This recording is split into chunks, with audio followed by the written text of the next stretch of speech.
Brace yourselves, everybody. We're in for a long one. Strap yourselves in. It's gonna be a bumpy ride because this might be the worst comic book I've ever read. Let's get into it. So as you guys may know, I reviewed Clementine Book 1 over a year ago. This is a Walking Dead spin-off comic based on the Telltale game series of The Walking Dead. Now that game series was one of my favorite parts of the Walking Dead franchise. As a huge fan, I've read all the comics, seen all the TV shows, all of that. I live and breathe Walking Dead. It's been an obsession since 2010 when the show came out. I love The Walking Dead. I ravenously consume every single scrap I can get. But if I was going to recommend just one part of that franchise, it would be the Telltale Games version of the franchise. The 4 seasons that they had, I think, truly encapsulated what the Walking Dead franchise was all about. Created characters that we care about, drama that it was gripping, you couldn't stay away, you had to find out what happened next, and we sincerely cared about what happened. The relationship between Clementine and the character Lee was one of the most beautiful in all of gaming, and Clementine had this beautiful arc going from the child who needed protection to a mother figure to another child, AJ, who needed her protection, and it was one of the most beautiful full circle story arcs I've ever seen in a video game or anything else. And like I said, it truly is one of the best parts of the Walking Dead franchise. So the travesty with this book series is that they have completely annihilated this character. This is written by somebody who does not care about the Walking Dead, who never gave a fuck about Clementine, doesn't know anything about the game series. I'm guessing that the author rushed through the games because she was hired to write this book series. The writer clearly has no reverence whatsoever for this character and the story arc that millions of fans have fallen in love with. We all identified with this character, Clementine, who went from desperate to being strong and in charge. This is someone that we've been through the ringer with, somebody that we will never forget. This is an important character to so many people, and to see her completely devoured by this book, turned into somebody who's whining and complaining the entire book, someone who abandons the young boy AJ, who she adopted and was essentially the mother of. You're such a cutie. How did I get so lucky? She completely abandons him. There's absolutely no mention of him in this book whatsoever, except she mentions that seeing the childbirth happen was traumatizing for her. That's the only mention of AJ in this entire book. What's the first rule? Never go alone. Before the first book, she abandons AJ in the middle of the night, not even saying goodbye. And her reason is that she's feeling depressed and there's something out there that is going to cure that for some reason. Guess what? It's the apocalypse. You're lucky if you go 10 feet without getting bitten by a zombie. Anybody who makes excuses for this character abandoning AJ is not somebody who has ever had a child or anybody who should ever be trusted with such a responsibility. You lose that option when a child relies upon you. It is absolutely evil that she would selfishly leave just because she's feeling a little down. And guess what? There's nothing better out there, okay? She was in a safe place with people that she cared about and people who cared about her. That's the best you're gonna get in the apocalypse, and anything else is completely asinine. So what's bad about this book, other than destroying the character, is that it's 200 pages of absolutely nothing happening, 10-15 pages of action, and then a rushed ending, makes no sense at all, completely destroys the lore, and is absolutely so dumb. I lost brain cells reading this stupid book. Unlikable characters. They don't understand how to write people that we care about, okay? Clementine whining, complaining, just mean to everybody most of the book. And her love interest, Rika, that you're supposed to care about, is the most boring character of all time, okay? There's nothing I'm interested in learning about this character. Her backstory in the first book was somewhat interesting. In this book, she's just there, and then she's upset that Clementine won't say, "I love you." melodramatic crap, okay? Yes, Walking Dead is a drama first and foremost, but we gotta have actually dramatic things happening, okay? Not some stupid squabble that I don't care about, okay? All the new characters, most of them are completely inconsequential to the story. None of them are interesting or memorable, and by the end of the book, I feel like I didn't read it because next to nothing happened. So this is completely a book that everybody should skip. Nobody should read this crap. Play the original games. Anybody who says that they like this book, I question that they actually played the original games or paid any attention to it whatsoever. And really, pretty much any other aspect of the Walking Dead franchise is better than this in every single way. Literally, World Beyond, the spin-off show that I trashed so much, is better than this. Fear the Walking Dead is better than this because at least that's memorable. That's so dumb that I never will forget how dumb it is. I would rather watch Fear the Walking Dead over and over again than read this book again, and that should tell you guys something if you've been following this channel at all. This is offensively bad, and I can't believe it made the store shelves. Skybound made this book not for the fans of the character in the franchise. They made this book because they wanted to launch their young adult label, Skybound Comet. They wanted to sell this book to librarians and school teachers around the country. It has nothing to do with selling books to Walking Dead fans that have been supporting the franchise for decades at this point. This isn't for us. This is for shovelware to be given to children who shouldn't be reading this because it's really a mature book. They're talking about sex, they're talking about violence, and they won't even show fighting zombies in this book. It's just so pointless. I hate it. You could literally summarize this book in a handful of sentences. Are you ready? Spoiler alert.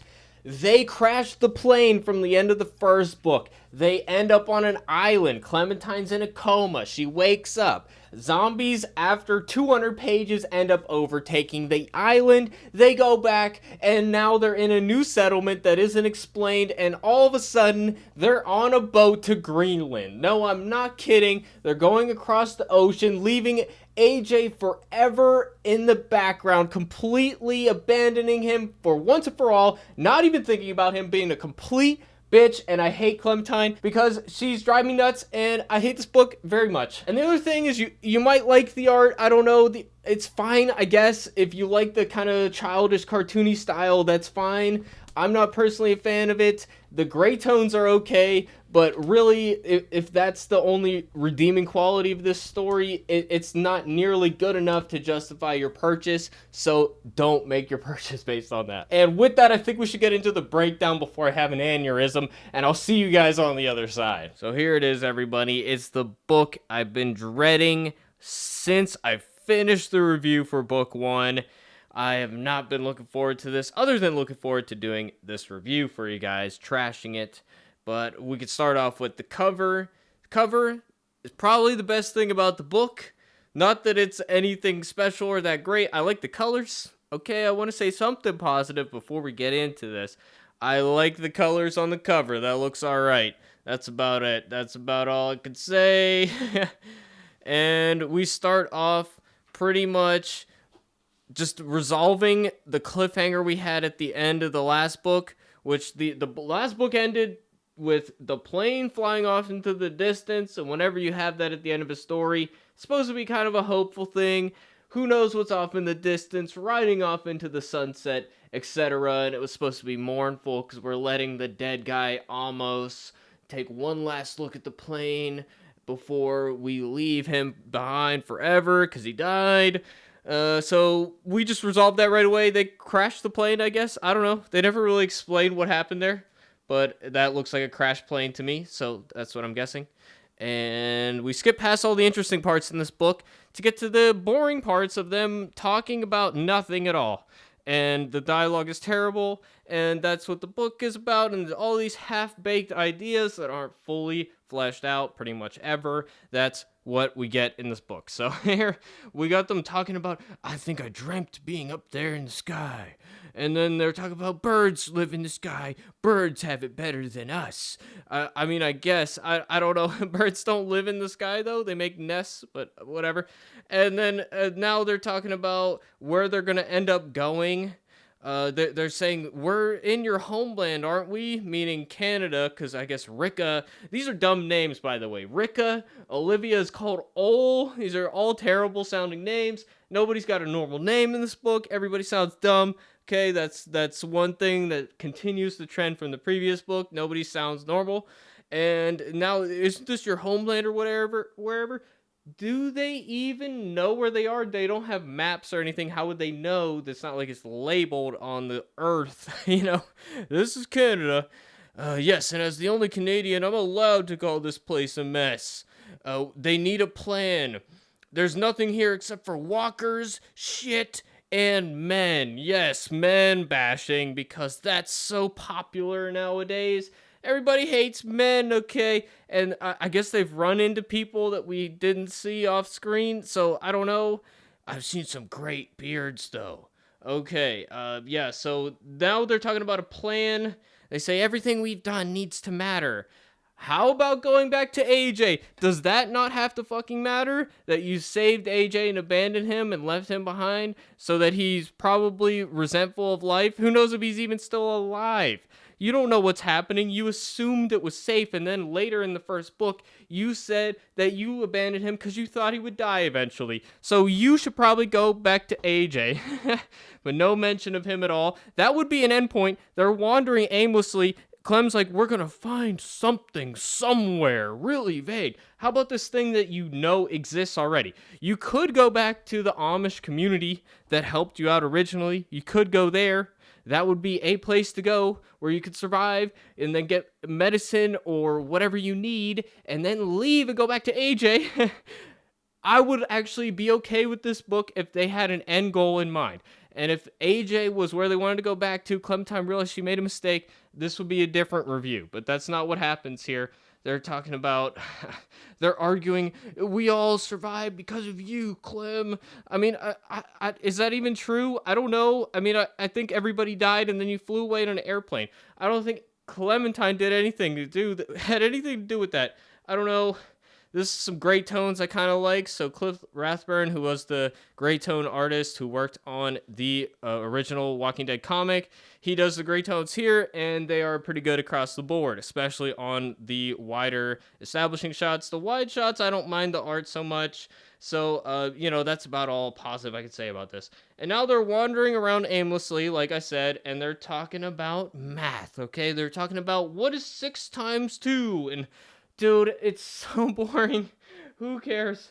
Okay, and the art is confusing, right? Like here's a bubble that's pointing to a zombie. It looks like the zombie's talking. There's a lot of points in this book where it's unclear who exactly is talking. Now there's a rabbit, and then Clementine is the one who is told to go run after the rabbit. The one who's missing a leg. Let's have her run after. The characters are so dumb in this book. Get it, Clem? Get it? Yeah, scream louder so that the rabbit runs away, okay? And then Rika ends up running after the rabbit, and then they're like, finally a good meal, yada yada. And then here they're talking about survivor's guilt. Olivia's sad because her sister and her boyfriend are both dead, and that's it. It's just introduced and nothing happens with that. Is this setting up for something she's going to decide to do later? No, they're just planning this here, pretending it's character development, and then moving on. There's no dwelling on this whatsoever. That is all we get. So and then Rika, I don't know what happens here. She trips or something and then clangs the hatchet on this. Like, the art is confusing. I don't know what's going on. That's another continuing trend in this book.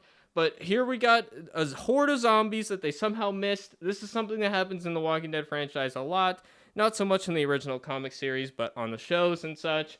There's just a horde. You would hear a large horde of zombies because they groan, they moan, they're not exactly stealthy, and they step on stuff and all that. I'll give that a pass because we've seen it so much on this franchise. But look at how many zombies there are in the sight line. Like, they wouldn't be surprised. And I don't know what's going on. She's talking about they got the rabbit. Yeah, fuck the rabbit. Let's get the fuck out of here. How about that? So it's really dumb. And now they're running. You better savor the zombies you get on this, because we're about to have 200 pages with no zombies in it, practically. So you better savor the little zombie action we get. And then they do the guts trick, and that's, because of course Clementine was taught the guts trick in the Telltale series, so I guess we will allow that. But yeah, nothing's happening. They just hide and they're still talking. They're talking about math. Who cares about that right now? You could think under pressure, Ricka. You're thinking about math. Like, maybe let's focus on what the fuck is going on. Okay, so, oh, and I forgot to mention they have a cat. Yes, that's what this author cares about. They care about the cat and the relationship plotline, which is dull, and that's all that they really care about in this book.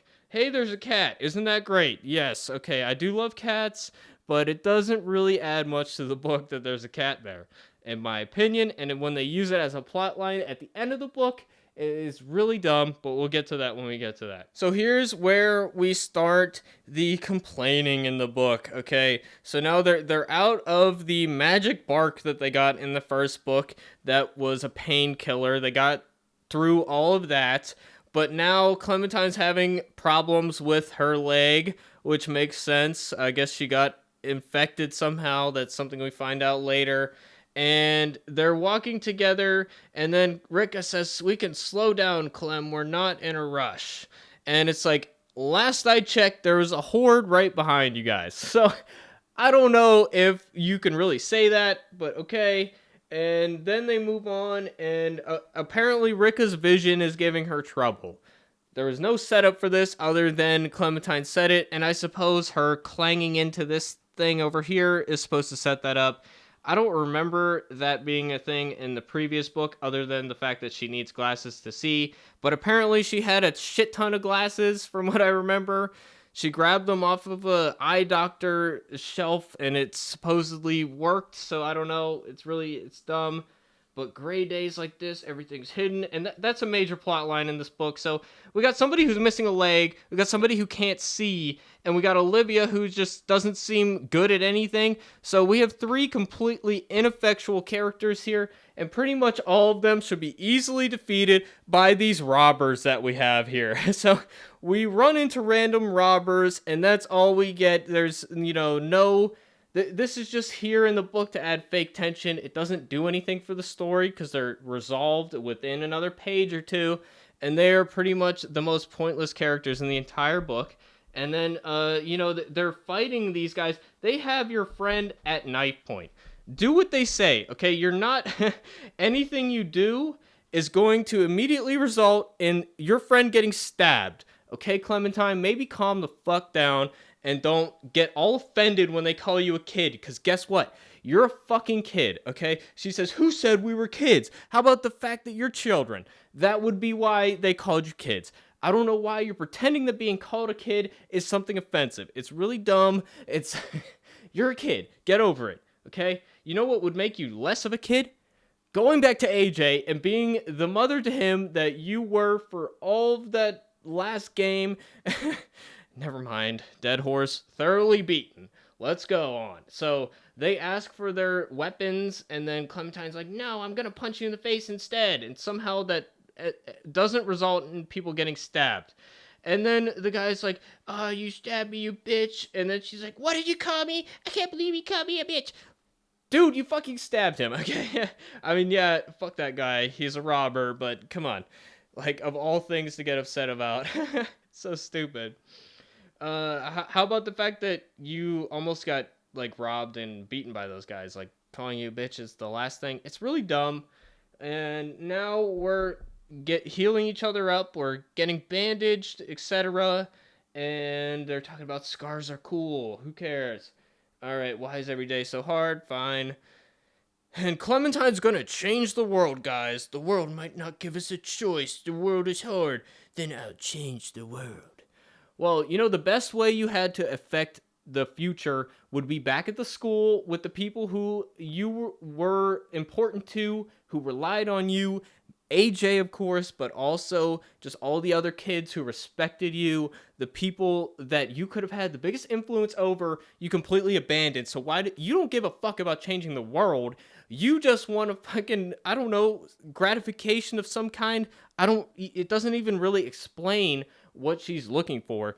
And I get this like aimless depression thing, but I really feel like it's projected on the character by the author. It is not an organic character arc, okay? And that's the thing. You talk about life being messy. In a story, you have to set things up and pay things off. Real life doesn't work out that way, but that's why it's a story. That's why it has a message. That's why there's an arc. Okay, I'm just really reiterating obvious things that should be obvious to everybody. But anyways, now we're walking and now we're complaining. Oh my god, my leg hurts. I can barely see. Oh my god. Dude, I can't stand these characters, man. Like, I don't know. Everything they say is a complaint. Okay, Clementine has a fever. They drag her to the water for some reason. I don't know why. And then she's singing a song. Rika's singing a song, and then Clementine passes out. And then there just so happens to be a boat out there, because of course there is. So this boat is from this community we spend the rest of the book at, except for the last chapter. And it's 5 hours by boat to this island, supposedly. And this boat, they make no mention of making trips back and forth to the mainland. So the only reason that they take the boat out is to go fishing. Why would she go 5 hours away from the island to fish? Okay, it makes no sense. There's a woman in the boat. I forget her. Emmy or something. EMI, again, with the names that are weird and not relatable. But anyways, this woman took this boat 5 hours away from her homeland, and now she's fishing closer to the shore than she was before, which is the opposite of where you want to be if you're fishing. Also, when you're fishing, there's the distinct possibility of zombies in the water, because zombies can survive in the water. This is a key theme in the book, is that zombies wash up on the shore. So being out on a boat is not necessarily a safe thing to do. I don't know that it would be the smartest thing to really be that far away from anybody who could help or something like that. But maybe that's a nitpick, but the 5 hour distance is not a nitpick. So that's really the main thing. But the plot needs something to save Clem, so that's what we get. There's no tension at all. And we could have just skipped this whole first chapter and just ended up on the island. Nothing would have been different at all. So now we have a dream of Amos, who is the only likable character in this entire book series, and he's dead. So that's great. That's great for the story that there aren't any likable characters. I do kind of like this spread here. And, Cliff Rathburn killing the game, for sure. No denying that. So Clementine goes into a coma for 36 days in the apocalypse with no medical assistance whatsoever. There's no feeding tube that is discussed. I mean, how did she eat? There's no IV to give her water. Where is any of this even mentioned or discussed? I guess we're just supposed to accept it. I mean, I suppose in medieval times there were people in a coma. People survived somehow. I don't know. It's a bridge too far for me, but she's in a coma for a month, which I don't know that even does anything for the story. It just makes a bunch of stuff that could have been interesting happen off screen. Apparently, meeting these people for the first time was contentious. That would have been great to see instead of just going to this birthday party. The first thing we see is a birthday party, no conflict, no tension, nothing interesting happening. We could have just had that first meeting with this other group and have that be the basis for the rest of the story. No, instead we're going the most boring route. So, yeah, we are pretty much just introduced to all the characters here, and they're talking about everything that happened. It took hours to get here. It's really a bunch of nothing. We're getting exposition instead of seeing it happen, and it's really just quite boring. And there's really nothing for the next 200 pages that is, or 150 pages that's interesting. Notice we're 46 pages into this book. Nothing's really happened.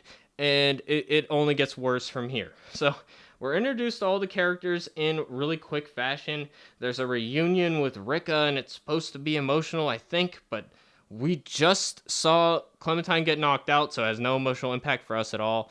So for the audience's sake, it was like we were just talking to Rika anyway. So it's really not something that is very interesting to us. So this is the woman who was fishing, and then we get introduced to everybody really quick. John is really the only character other than the doctor lady that really matters. And, everybody's like, he's quiet. He builds these seawalls and he takes care of the cow, but he's a downer. We're just told character traits about him. We're told that he's quiet and he's a downer. We don't really see any of that behavior from him. We're just told that about him. Everybody's like, oh yeah, the quiet kid. He talks as much as anybody in this book because there's a lot of characters introduced really quick, and most of them don't get a lot of page time, you know what I mean? So I don't really know that it's really accurate. But anyways, they're having a birthday party because they don't remember each other's birthdays, I guess. And for some reason, they know what day of the year it is still. So they all decided it would be the same birthday. And the kid is like, we decided we're all Geminis. I guess they know about astrological signs, but one of the other major themes of this book is like, oh, kids don't know, they don't read stuff, they don't know certain words, which that's something to get into. That's one thing I'll praise. Like, kids growing up in the apocalypse, they missed out on a lot of stuff. They don't know colloquial phrases. They don't know how to read very well. All that stuff. It could be interesting, but that's like the one thing that I feel like was really put thought into was that. So Clementine just woke up from a coma, and, they're like, oh yeah, we'll push you outside. It's like, I should probably just be resting inside, don't you think? But anyways... yeah, we're all Geminis. Isn't that chaotic? I don't know, I guess. And then they're playing a game. I don't even know what game it is. It doesn't matter. And now we're drinking a cup of tea that's supposed to be a painkiller. And then, Rika's talking about she can't see. And then Rika doesn't tell the doctor what's going on with her vision. And then Rika's like, no, I haven't asked. And that's like, you could use that to set up, oh, this meeting with this group was contentious and some people didn't want them to stay, which would be a natural thing, which would make sense. And you could use that to say, oh, she didn't want to be a bother. She didn't want to overimpose so that they end up getting kicked out. That would make sense. No, what does she say? My eyes feel, I don't know, personal. I don't want to talk about it much. The fuck are you talking about? That's a liability. That's your eyes. You can't kill zombies if you don't know where they are. You need to really prioritize things that make sense, okay? All the other things that I said would have made sense. That's the dumbest possible reason that you could have her not tell the doctor about her fucking eyes. And the doctor, by the way, does autopsies. So I don't really know much about that, but something tells me that I don't know that she'd be able to help anyway. So I don't know, maybe it doesn't matter. But that was really, really dumb. And now we're finding out it's 5 islands, and they're farming, composting, lots of stuff. And I guess on paper it sounds good because they're isolated from the mainland. There's going to be less zombies. In theory, sounds great. But where do you get water from? Oh, it rains. Okay, we collect rainwater. Great. What do you do if it doesn't rain? Oh, and they only have one boat. So no, none of this really makes sense. There's, animals that can hunt on the mainland. I mean, I don't know. It doesn't really sound logical to me. So I don't know. It sounds okay in theory. Oh, an island would be great because no zombies. But, that's not even what happens in this book because we need zombies. It's barely a zombie book, but we need zombies in it to remember that it's the right franchise. So yeah, that's pretty much what happens here. So now we're getting into the drama of, like, Rika wants, I don't know what she wants. She wants Clementine to say, I love you, we're married, or something. I don't know. But that's the big conflict in this book. It's really pointless. So she can't sleep because the waves are too loud. I don't know. I think waves are calming, personally. But yeah, oh, and everybody has a wheelchair, by the way, which is like, there's so many people in this book that have a wheelchair. So many people in this book that are missing a limb. And I get it's The Walking Dead, like, limbs get chopped off, but really that would be enough of a liability that somebody wouldn't necessarily be around as much, which is why when you have a character like Rick Grimes lose a hand, you have him replace the hand with a weapon that he can use to defend himself, because this is a cruel world and you need every advantage you can get. And it's, like evolution, in the sense that any weakness is going to make you a liability. So this book does not really address that at all. And, I guess it's trying so hard to be politically correct that everybody can do everything. But, it is what it is. So now we meet the doctor character, Miss Morrow. And this is the most annoying, dumbest character. And she talks like ChatGPT, bro. Like, it is so bad. She's like, she has this thing where she examines dead bodies. Every zombie that dies, she needs to do an autopsy on, which doesn't even make sense because she's trying to find the initial cause of death. This thing has been decomposing forever. There's not anything you're going to find that will determine what the initial cause of death was. She's putting people in danger, and she's supposed to be the one in charge. And it's really annoying. And Clementine has no gratitude whatsoever. Just like in the first book, Clementine is a complete bitch to everybody all the time, always. And she is completely incapable of showing any scrap of gratitude whatsoever. To this person that saved her life, she's like, I didn't ask you to do that. The lady says, we spent a lot of resources on you to keep you alive. Like, you should stick around and help us. And Clementine's like, that was your choice. Don't pin your regrets on me. And like I said, this woman sounds like ChatGPT. She's like, your friends are trustworthy, depressed too, but who isn't? You, on the other hand, well, it remains to be seen. It just doesn't sound like a real person to me. I'm sorry. But you're really convincing me to stay around. And I have to say the whiny voice with every line of dialogue Clem has, because she's whiny and annoying and unlikable, okay? And this person who saved her life, doesn't say thank you. She said, I'm not afraid of work. We need you to work. Well, I mean, what work could she really do in the wheelchair, bro? I don't know. She puts the prosthetic leg back on, the thing that gave her an infection to begin with. So I don't know, dude. And now zombies are coming, because every time it storms, more zombies come, I guess. And we got this kid without an arm, riding a bicycle. I don't know how feasible that is, but I'm assuming people do it. He's calling to everybody, and then Clementine's instantly mean to him. What, Amir? I don't have time to build a fort. Yeah, it sounds like he's calling desperately. You're going to assume that he's just messing around. And then, there's like no sense of urgency to zombies coming in. And everybody's like spending all this time talking. And they're like, wow, in the middle of chores? That's awesome.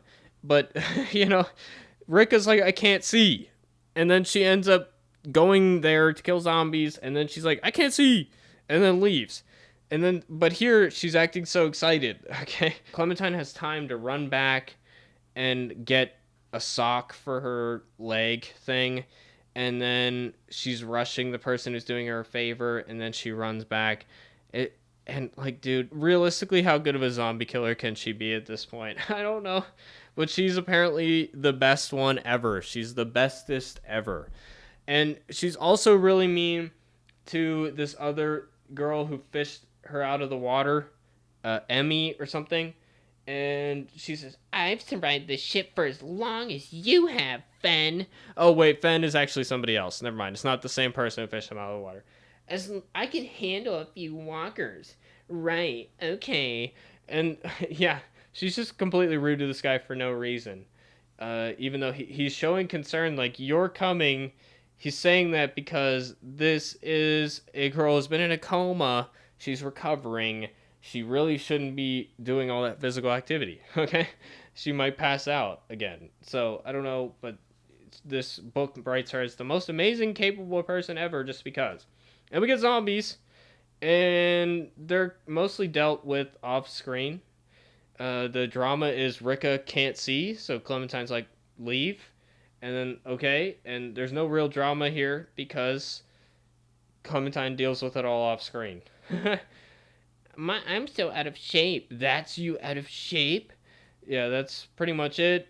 Really boring. Olivia is convinced to fish by Emmy, who saved them originally, and she's given something to do. She's like, I'm not good at stuff, Clem. Of course you are. Based on what exactly? You took a bullet out of Rika.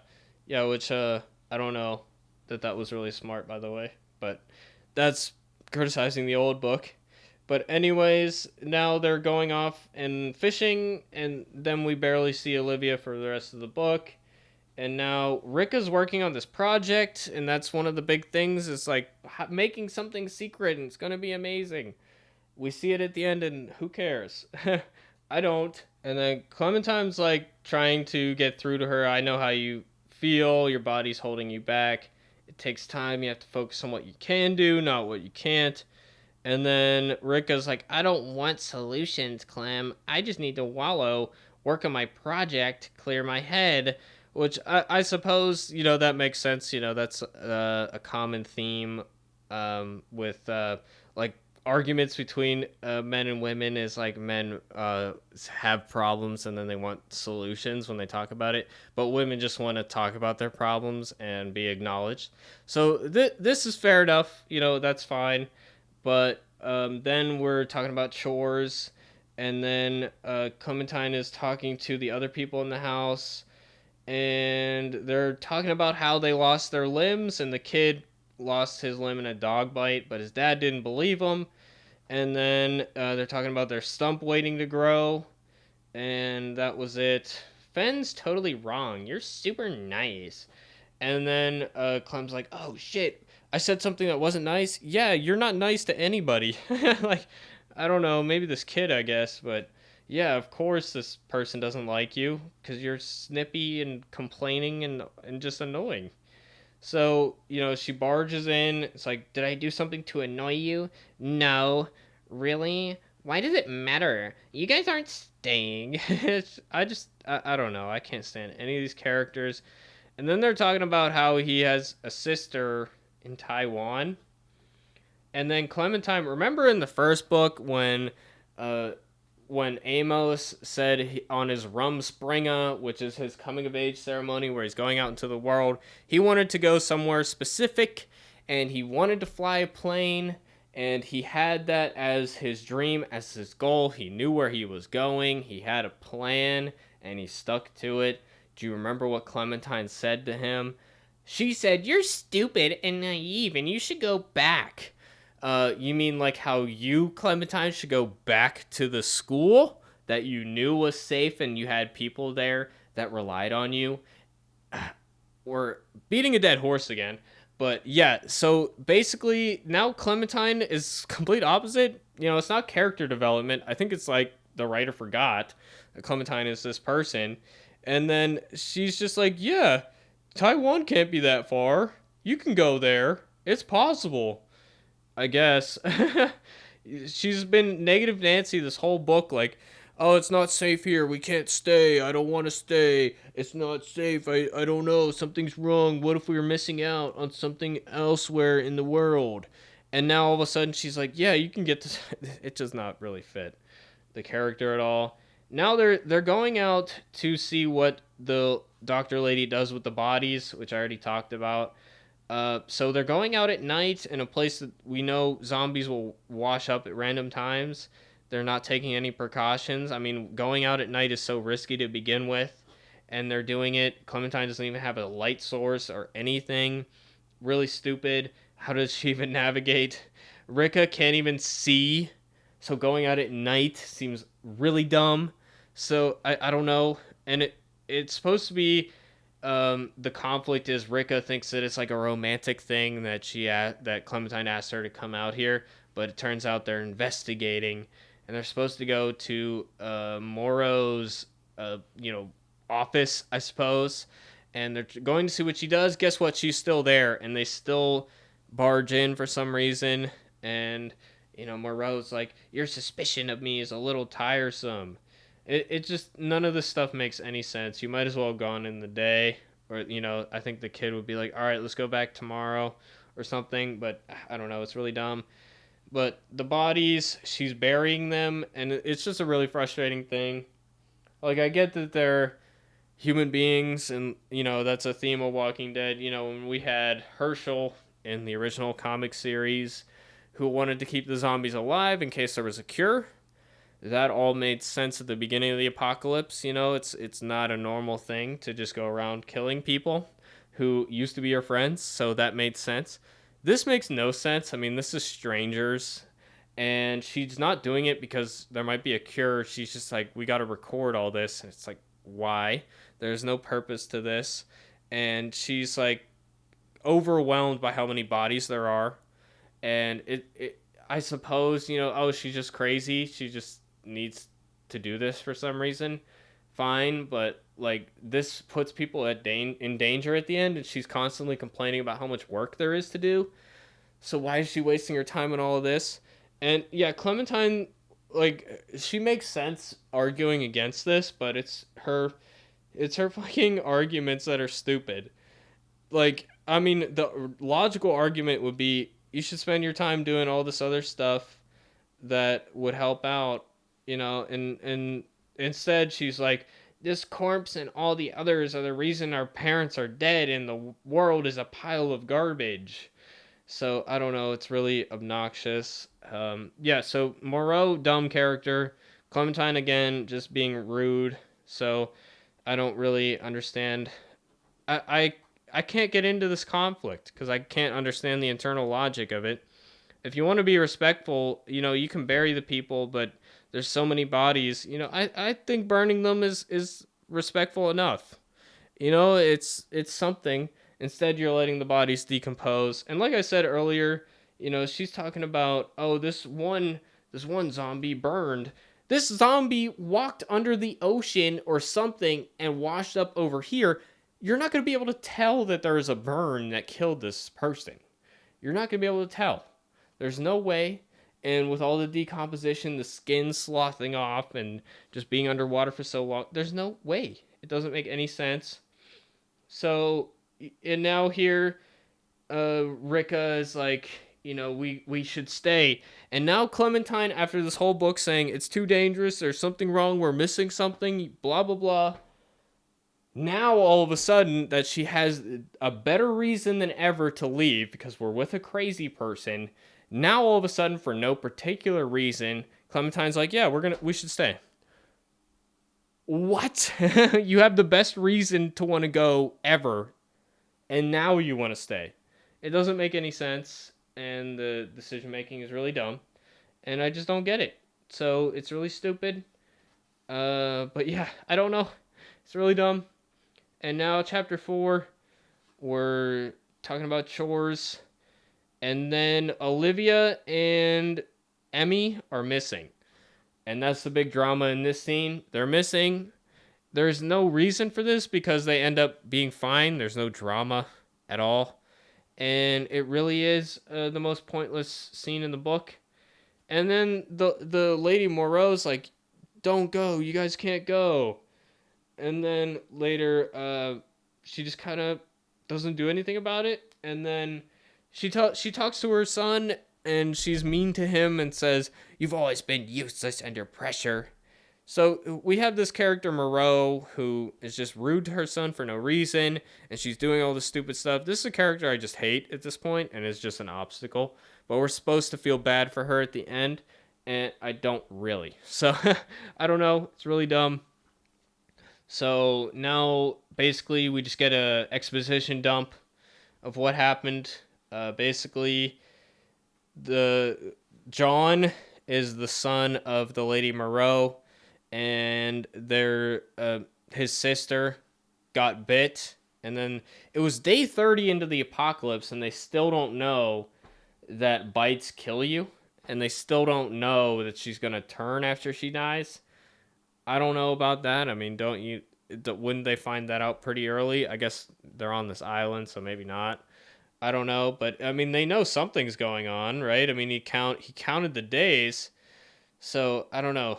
But anyways, the sister gets bit, everybody dies except for the mother, Fen, whose parents also died. And that would be something that would make sense as giving us this exposition dump if there was like some resentment there that Moreau caused this or somebody should have done something different. But it's just here to pass time. Nothing really happens with it. So, and then Clementine says, is that why she examines the body? I don't know why she does it. Well, if she looks at each one, she'll never miss another bite. That line just makes no sense. And immediately the character John is like, you're so smart. It makes no sense because the bites that matter are for the people who are still alive. She's doing autopsies on zombies who have already been killed. They've already turned and already killed. Looking for a bite is not going to make a difference at all. And it doesn't make any sense at all. I don't understand the logic of it. It's a dumb line. So we're wandering around and they keep talking about this. It's just pages and pages of this, and it's boring. It doesn't matter. And now we find Olivia and Emmy in the lighthouse, and they have a clubhouse here. She's like, "What's going on?" I mean, it's dark out, like I don't know what they're thinking, but I guess they're kids, so it's understandable, I suppose. It's kind of dumb. And then Olivia is pregnant. Dun dun dun. Amos got her pregnant, I guess, which I didn't really think that would happen, considering Amos was devoutly religious and they're both innocent and they both don't seem to even understand that sex is where babies come from, because she's really confused that she thinks she's bit. I can feel a zombie inside me. I can feel it. And then Clementine's like, that's not a bite, that's a baby. So, I don't know. I just don't really care about this. And, it doesn't really add much to the story, I don't think. But whatever. And then that's the big plot twist in this book. Like, we're over 100 pages in. All that's really happened is the plane has crashed. We got on an island. Olivia's pregnant. That's the whole book so far. Nothing's happened. There's no antagonist other than Moreau being stupid and the zombies that occasionally show up. And then Rika's kind of an antagonist because she's like, you didn't say that you loved me. I just don't care. I really don't care. Clementine runs off, and then she finds that there's a ton of zombies already here. So that's another thing with Moreau being stupid, is they're not doing anything about it. They're just letting all these zombies, this horde, collect. It's fine for a plot point, to have a threat in the distance, but I don't know. Clementine has a meltdown. I hate you. I hate all of you. And now a baby has to be born into this, has to grow up into this, just like I did. And, bitch, you saw a baby get born, and you raised him. And it was so good that you were willing to leave him. You were so safe, you were willing to abandon him, because supposedly he didn't need you anymore. I don't understand how you wouldn't mention that at this point. I don't know. Anyways, now we got another dream scene where they're on a boat, and then there's a zombie who's gonna bite Rika. These dream scenes don't do anything for me. Now we got this really dumb scene. Really, really dumb scene. So she talks about the zombies that she saw, and then Clementine wants to talk to Olivia about the pregnancy, but Olivia doesn't want to talk about it. She runs away. She's going fishing.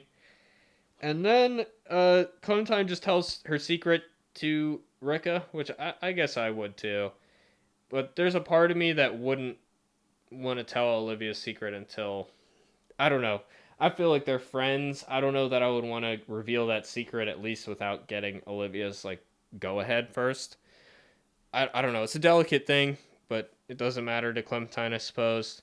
And then they're like, I was wondering where her period was.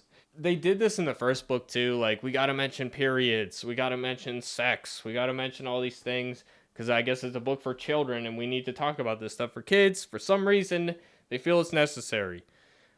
I don't know. Do girls really investigate each other's menstrual cycles? Is that really something they're concerned about?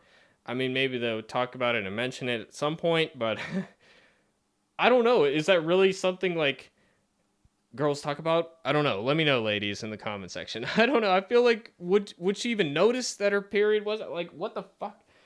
See, they could have used that if they want to mention periods. They could have used that as a plot line because bleeding would draw zombies, right? Maybe that could be a conflict or something. I don't know. Or actually, maybe wouldn't it maybe be like the guts trick where you blend in a little bit?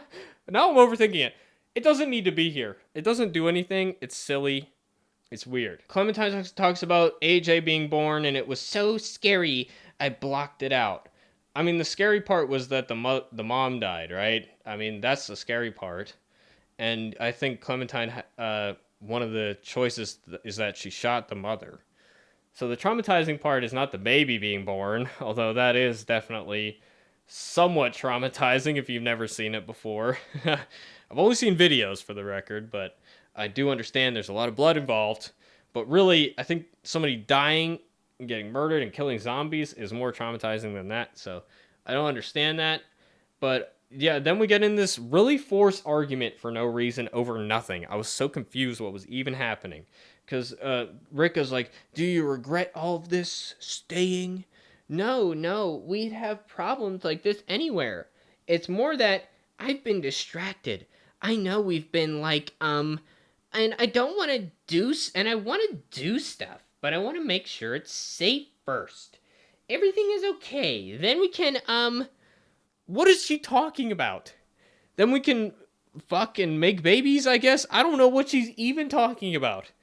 Like, they're already, like, cuddling and sleeping together. They're already, like, girlfriends in my book. I don't know, like, it's such a forced conflict. Rika gets so offended that she wants to make it safe. Like, I don't, she gets offended by what? I don't understand this conflict. Then she runs out the door. And then, does that? Oh, Rick, I think Olivia had the right idea. I'm gonna go. Rika, I didn't mean. You did mean it. What did she mean? What did she mean? She's been distracted, and she wants to make it safe. That's what she means. What is so bad about that? What about that precludes somebody from loving you? I don't understand. It's dumb. Really dumb. Really stupid. Really forced. Doesn't do anything for the story other than make me hate Rika more. I don't understand. So Clementine goes to talk to Moreau about the zombie threat. And Moreau's like, it'll be fine. We're busy. I'm busy digging graves for no reason, for no purpose, doing nothing. And there's all this other stuff we have to do.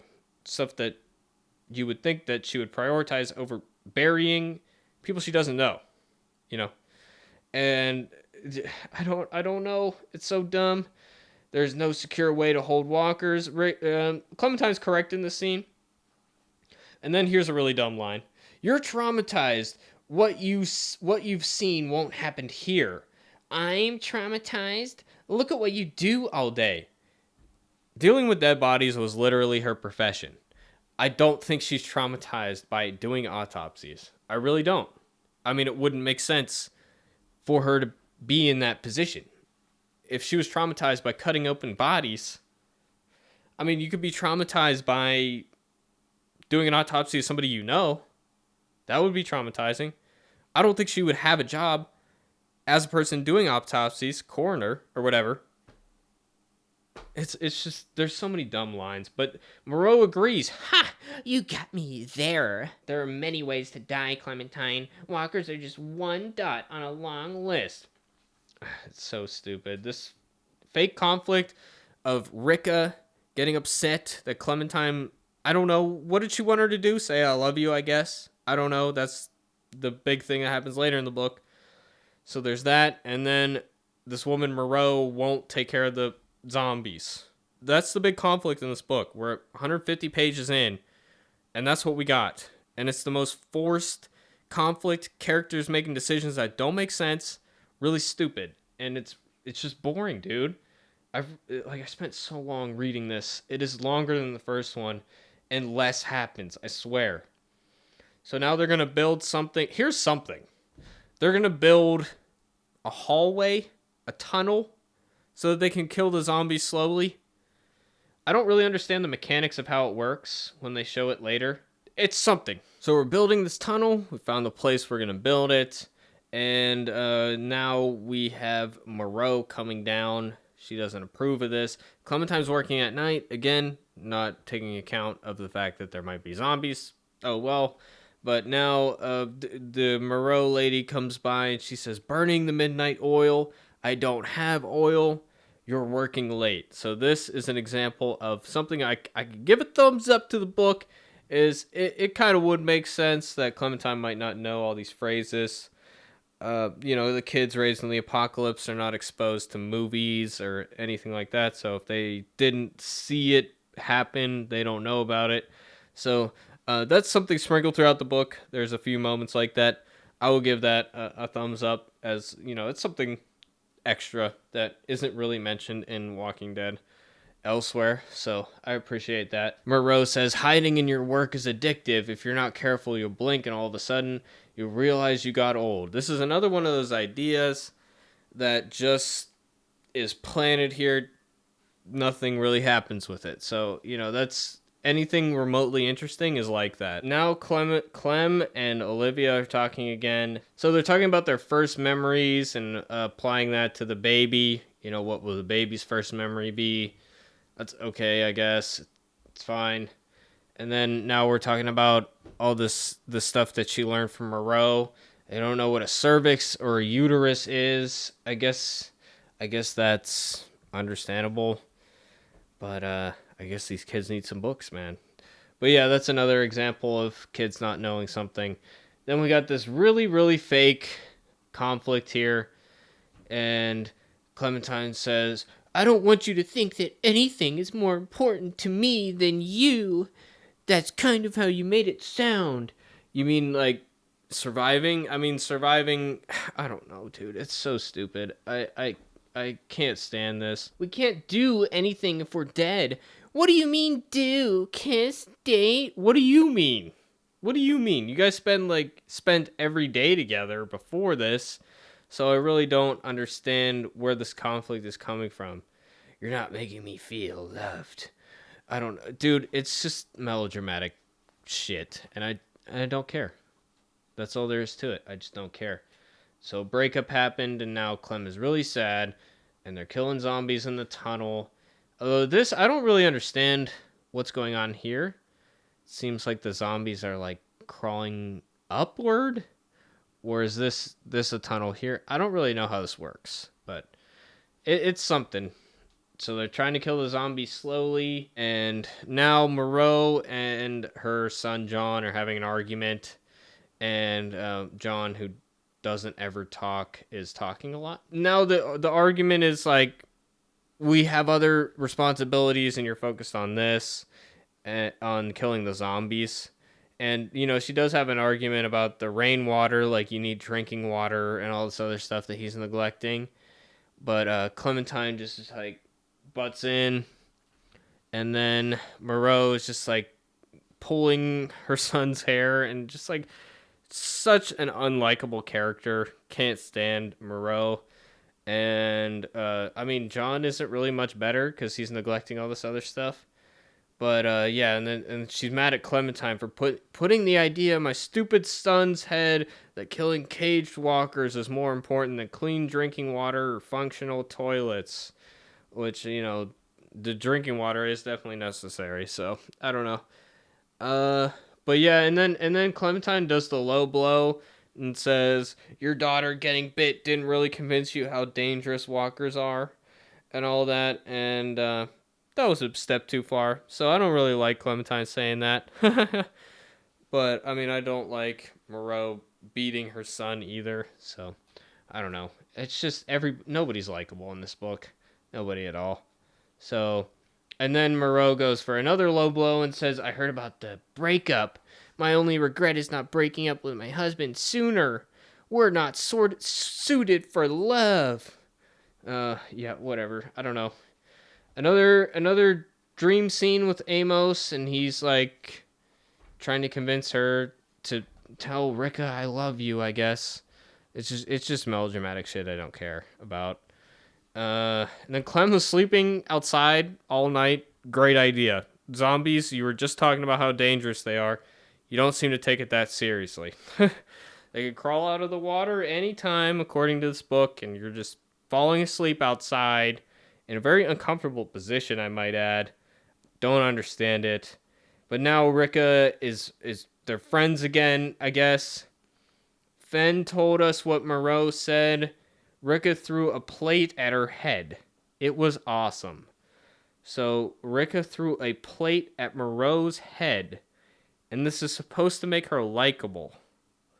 Throwing a plate at somebody's head could result in them getting killed.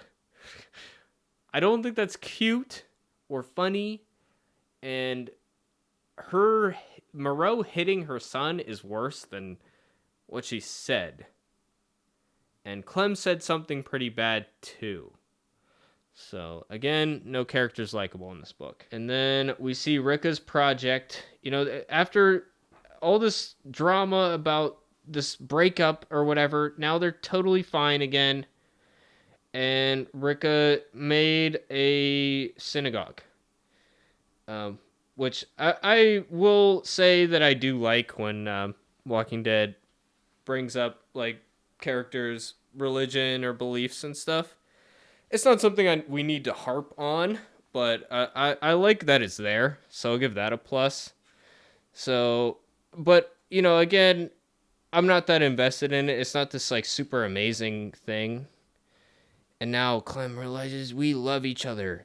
And I don't care about AJ. I can't get invested in any relationship Clementine has when the most important relationship, other than Lee, that we've seen her have, is her relationship with AJ, which she completely abandoned because it was inconvenient to her pursuing happiness, I suppose. So I can't get invested in any of these relationships. And I don't like Rika. I don't like Clem anymore. Olivia's okay, I guess. She's fine. I don't dislike her necessarily, but I'm just not invested in anything. So really, really just a boring book, and I don't care. There's zombies, and now the zombies show up, and this is where the action comes in, and they decide they're going to split up because it's a dumb horror movie, I guess. And now Rika's going to go get the cat, and I love cats. Don't get me wrong, guys. I love cats, okay? But you gotta prioritize. You gotta prioritize your own life. And splitting up is a bad idea. There's a horde of zombies. Odds are cats are quick. Cats are clever. I think the cat is probably going to be fine. And, I mean, the cat at the very least is going to hide. I think the cat will be fine. You guys should definitely try to stay safe and prioritize other things. But they're going to split up because we need fake drama, and it's not even real drama because Rika shows up at the end. There's no conflict there. Rika's gone, and we're wondering if she's going to come back, and then she shows up, and that's it. Everything happens off screen. We find out the zombies got through because John was apparently so upset by the argument with his mother that he went kamikaze in a bunch of zombies and got everybody killed. This happens off screen. It's not interesting to be told about this stuff after. And then, you know, everybody starts dying. This is like what the book should be. Like, this should be page 20. You know, more happens in 6 issues of The Walking Dead than this entire book. The pacing is completely off.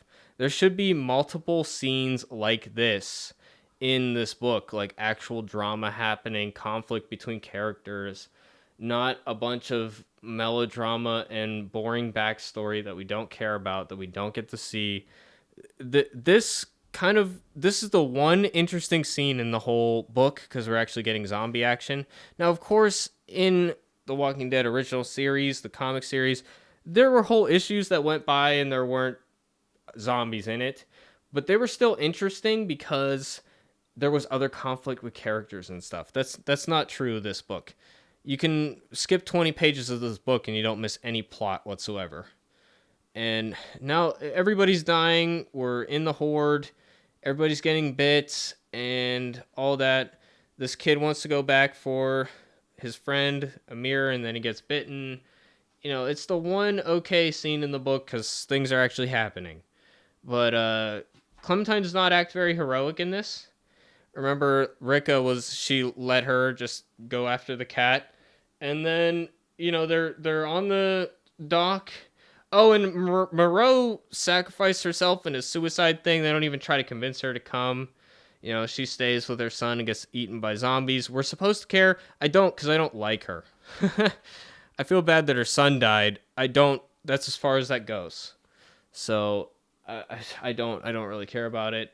And then the rest of this scene is just waiting for Rika to show up, and somebody gets eaten as a result. Somebody gets bit to save Olivia here, and this is as a result of Clementine's stupid decision to let Rika go after the cat.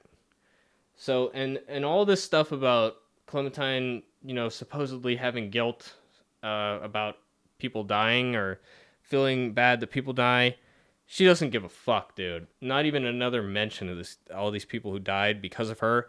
Clementine was the one who convinced John to kill all these zombies, so in a way she should feel somewhat responsible that this happened to begin with. So, but she's selfish and doesn't care about anybody else. She cares about Rika, I guess, and that's it. So, I don't know. I hate all these characters, man. There's no, real drama, though, because, where was the tough decision that Clementine had to make? Where was, I don't know, the conflict between characters that results in something interesting? I mean, I don't know. It's really dumb. All of it happens off screen. The thing with John happened off screen. And then we get Chapter 8, which is absolutely the worst in the entire book. And it's so rushed, it is laughable. So here we got a new community. And apparently it's well off enough that we got boats. And apparently it's well off enough that there's trade. And it's well off enough that there's ships going back and forth to Europe. What the fuck is going on? And why aren't we staying here? This group has stuff. And I don't know. Now we're off to Greenland. They're looking for somebody that Moreau said she traded with. And it turns out it's another woman without a leg named Saw or something. I guess it's a Native American name. They talk about that later. So these people are on this boat and they're going to Greenland for some reason. And apparently the boats go back and forth enough that they're in communication with somebody who went over there and sent a letter back. Which, so this is a big community. And it's Commonwealth level equipped. And now we're just going on a continent away from AJ. And no mention of him whatsoever. No mention of the kids at the school. Clementine doesn't care. She just thinks that something is waiting for her in Greenland. Because somebody told her that a letter was sent. Dude, I hate this book so much. It's really dumb. And then they look at a map and then he's like, oh, Taiwan is further away than I thought. Yet, no shit. No shit. Dude, realistically, your sister's probably dead anyway. I mean, come on. Is that really what we're going for? Are we going to go to Thailand next? It's just so left field. They don't explain anything about this community. And we're just leaving AJ forever. Going to Europe for no reason. There's no future for this book. And It's really the most meandering plot line I've ever seen, and I hate all the characters in it. They're unlikable. And then Clementine trades the last pair of good socks that they have, which if you've ever read stories about Vietnam or any war zone or something, dry socks that don't have any holes in them are very valuable. And she traded it for a photo, which, why do they even have a Polaroid camera still? We're years into the apocalypse at this point. You know, Clementine grew up. The baby AJ grew up to, I mean, he's like 7 now, so we're 7 years into the apocalypse or something. Pretty close to the end game as far as the Commonwealth situation. So if they just wait like fucking a few months, they'll probably be able to be in an actual country with actual infrastructure and trade and a president, and like they're going off to Europe. I guess that's why that we have to leave, because of the Commonwealth thing. So we can keep this book going, I guess. So they convince these people to let them be the crew on the ship, even though Clementine goes through like, I'm missing a leg. My girlfriend Rika can't see. My fucking other friend is pregnant. Like, all these reasons why she shouldn't let them go. And she does. Like, Saw lets them do it. I don't know. It's really fucking dumb. Saw has this annoying monologue about she was disabled before the apocalypse. And, oh, I got weird looks. And it's better now because people don't look at me and it's normal now. It's like, bro, anybody who's disabled would tell you not having zombies trying to kill you would be better. There's no... It's definitely better to get strange looks than to almost die on a daily basis. It's so stupid, bro. I hate it very much, and it's really annoying and obnoxious. Apparently the guy who left for Greenland needed inspiration, so I guess he's kindred spirit with fucking Clementine. And then this fucking Saw bitch, who, yes, I do hate her now because of this. She says, it would be easier to get across the ocean if planes still existed, but I'm glad the industry died. Dude, it was better before. Why? They treated me like shit. They broke my chair once. Dude, that's first world problems compared to the apocalypse. Like, dude, what is wrong with all of the characters in this book? I hate it so very much. So they get a photo, and then they're on the ship, and Rika and Clementine have sex for the first time. Whoop-de-fucking-do. Don't buy this. Fuck this book. I hate everybody in it. And I look forward to reviewing the third one. So that's my review of this travesty of a book, everybody. Let me know what you think of it in the comment section. If you liked it, that's fine, I guess. I questioned you, but you can enjoy it if you like it. That's great. I'm glad you had a good time with it. But let me know what you think in the comment section. Hit me with the like if you like. Definitely subscribe, because we're going to be reviewing Book 3 and other Walking Dead episodes and whatnot. And also other things, because I'm trying to branch out a little bit from just Walking Dead content, as you guys have seen. But with that, it's been your boy Shuggy, and I'll see you guys on future videos or live streams. See you guys next time.